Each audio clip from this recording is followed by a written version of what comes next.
ನಮಸ್ಕಾರ ವೀಕ್ಷಕರೇ. Central bank of India ಭಾರತದ ಪ್ರಮುಖ ಬ್ಯಾಂಕ್ಗಳಲ್ಲಿ ಒಂದಾಗಿದ್ದು, ವಿವಿಧ ಹುದ್ದೆಗೆ ಅರ್ಜಿಯನ್ನು ಕರೆದಿದ್ದಾರೆ. ಆ ಹುದ್ದೆಗಳು ಯಾವುವು, ವೇತನವನ್ನು ಎಷ್ಟು ನಿಗದಿಪಡಿಸಿದ್ದಾರೆ, ಎಜುಕೇಷನ್ ಏನಾಗಿರಬೇಕು ಎಂಬ ಸಂಪೂರ್ಣ ಮಾಹಿತಿ ನಿಮಗೆ ತಿಳಿಸ್ಕೊಡ್ತೀನಿ. ವಿಡಿಯೋ ಸ್ಕಿಪ್ ಮಾಡ್ದಂಗೆ ಪೂರ್ತಿ ವಿಡಿಯೋವನ್ನು ನೋಡಿ. ವೀಕ್ಷಕರೇ, credit officer in main stream general banking ಈ ಹುದ್ದೆಗೆ ಸಂಬಂಧಪಟ್ಟಂತೆ ಒಂದು ಅರ್ಜಿಯನ್ನು ಕರೆದಿದ್ದಾರೆ. ಆ ಹುದ್ದೆಗಳ ವಿವರವನ್ನು ನಾವು ನೋಡೋದಾದ್ರೆ, SC ಅಭ್ಯರ್ಥಿಗಳಿಗೆ 150 ಹುದ್ದೆಗಳ ಒಂದು ಮೀಸಲಾತಿಯನ್ನು ಇಟ್ಟಿದ್ದಾರೆ. ST ಅಭ್ಯರ್ಥಿಗಳಿಗೆ 75 ಹುದ್ದೆಗಳ ಮೀಸಲಾತಿಯನ್ನು ನೀಡಿದ್ದಾರೆ. OBC ಅಭ್ಯರ್ಥಿಗಳಿಗೆ 270 ಹುದ್ದೆಗಳ ಮೀಸಲಾತಿಯನ್ನು ನೀಡಿದ್ದಾರೆ. EWS ಅಭ್ಯರ್ಥಿಗಳಿಗೆ 100 ಹುದ್ದೆಗಳ ಮೀಸಲಾತಿಯನ್ನು ನೀಡಿದ್ದಾರೆ. ಜನರಲ್ ಅಭ್ಯರ್ಥಿಗಳಿಗೆ 405 ಹುದ್ದೆಗಳ ಮೀಸಲಾತಿಯನ್ನು ನೀಡಿದ್ದಾರೆ. ಟೋಟಲ್ 1000 ಹುದ್ದೆಗಳಿಗೆ ಅರ್ಜಿಯನ್ನ ಕರೆದಿದ್ದಾರೆ.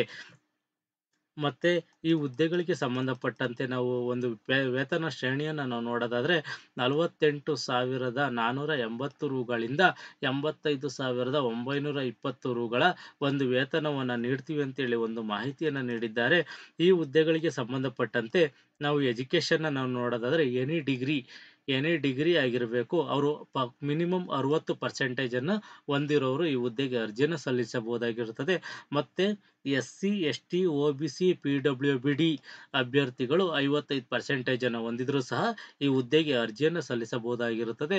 ಮತ್ತು ಈ ಹುದ್ದೆಗಳಿಗೆ ಸಂಬಂಧಪಟ್ಟಂತೆ ಏಜ್ನ ನಾವು ನೋಡೋದಾದ್ರೆ, 20 ವರ್ಷ ಮೇಲ್ಪಟ್ಟವರು ಹಾಗೂ 30 ವರ್ಷದ ಒಳಗಡೆ ಇರೋರು ಈ ಹುದ್ದೆಗಳಿಗೆ ಅರ್ಜಿಯನ್ನು ಸಲ್ಲಿಸಬಹುದಾಗಿರುತ್ತದೆ.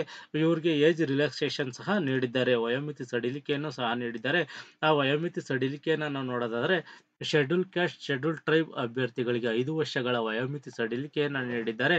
ಅದರ್ ಬ್ಯಾಕ್ವರ್ಡ್ ಕ್ಲಾಸ್ ಅಭ್ಯರ್ಥಿಗಳಿಗೆ 3 ವರ್ಷಗಳ, OBC ಅಭ್ಯರ್ಥಿಗಳು ಯಾರಿರ್ತಾರೆ ಅವರಿಗೆ 3 ವರ್ಷಗಳ ವಯೋಮಿತಿ ಸಡಿಲಿಕೆಯನ್ನು ನೀಡಿದ್ದಾರೆ.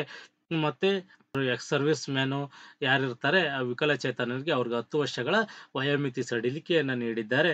ಈ ಹುದ್ದೆಗಳಿಗೆ ಸಂಬಂಧಪಟ್ಟಂತೆ ಒಂದು ಆನ್ಲೈನ್ ಎಕ್ಸಾಮ್ ಇರುತ್ತೆ. ಮತ್ತೆ ಏನೆಲ್ಲ ಎಜುಕೇಶನ್ ಇದರಲ್ಲಿ ಸಂಬಂಧಪಟ್ಟಂತೆ ಒಂದು ಪ್ಯಾಟರ್ನ್ ಇರುತ್ತೆ ಅಂತ ನಾವು ನೋಡೋದಾದ್ರೆ, ಇಂಗ್ಲಿಷ್ ನಾಲೆಡ್ಜ್ ಇರುತ್ತೆ, ಮತ್ತು ಕಾಂಪಿಟೇಟಿವ್ ಆಟಿಟ್ಯೂಡ್ ಇರುತ್ತೆ, ರಿಲೀಸಿಂಗ್ ಅಬಿಲಿಟಿ ಇರುತ್ತೆ, general awareness relating bank industrial ಸಂಬಂಧಪಟ್ಟಂತೆ ಜನರಲ್ ಅವೇರ್ನೆಸ್ ಇರುತ್ತೆ, ಮತ್ತು ಇಂಗ್ಲಿಷ್ ಲ್ಯಾಂಗ್ವೇಜ್ ಬಗ್ಗೆನೂ ಸಹ ಒಂದು ಮಾರ್ಕ್ಸ್ ಇರುತ್ತೆ.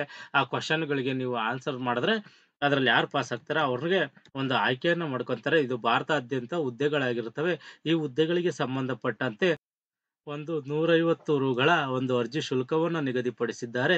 SC ST PWBD ಅಭ್ಯರ್ಥಿಗಳು ಯಾರಿರ್ತಾರೆ ಅವರು 150 ರುಗಳ ಒಂದು ಅರ್ಜಿ ಶುಲ್ಕವನ್ನು ನಿಗದಿಪಡಿಸಿದ್ದಾರೆ. ಮತ್ತೆ ಇನ್ನಿತರ ಬೇರೆ ಎಲ್ಲ ಅಭ್ಯರ್ಥಿಗಳಿಗೆ 750 ರುಗಳ ಒಂದು ವೇತನವನ್ನ, ಒಂದು ಅರ್ಜಿ ಶುಲ್ಕವನ್ನ ನಿಗದಿಪಡಿಸಿದ್ದಾರೆ.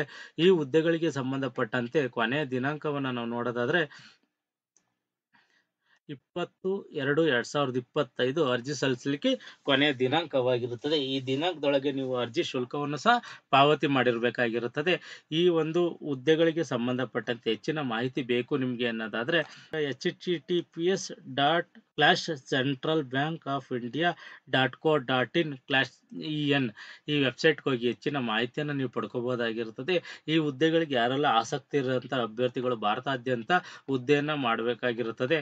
ಯಾರೆಲ್ಲ ಈ ಹುದ್ದೆಗಳಿಗೆ ಅರ್ಜಿಯನ್ನ ಸಲ್ಲಿಸಬೇಕು ಅಂತಿದ್ದೀರಾ, ಸಂಪೂರ್ಣ ಒಂದು ಈ ನೋಟಿಫಿಕೇಶನ್ ಏನಿದೆ ಇದನ್ನ ಓದ್ಬಿಟ್ಟು ನಿಮಗೆ ಸೂಕ್ತ ಅಂತ ಅನ್ಸಿದ್ರೆ ಮಾತ್ರ ಈ ಹುದ್ದೆಗಳಿಗೆ ಅರ್ಜಿಯನ್ನು ಸಲ್ಲಿಸಿ. ಈ ಮಾಹಿತಿ ಇಷ್ಟವಾದರೆ ಸಬ್ಸ್ಕ್ರೈಬ್ ಮಾಡಿ, ಶೇರ್ ಮಾಡಿ, ಲೈಕ್ ಮಾಡಿ.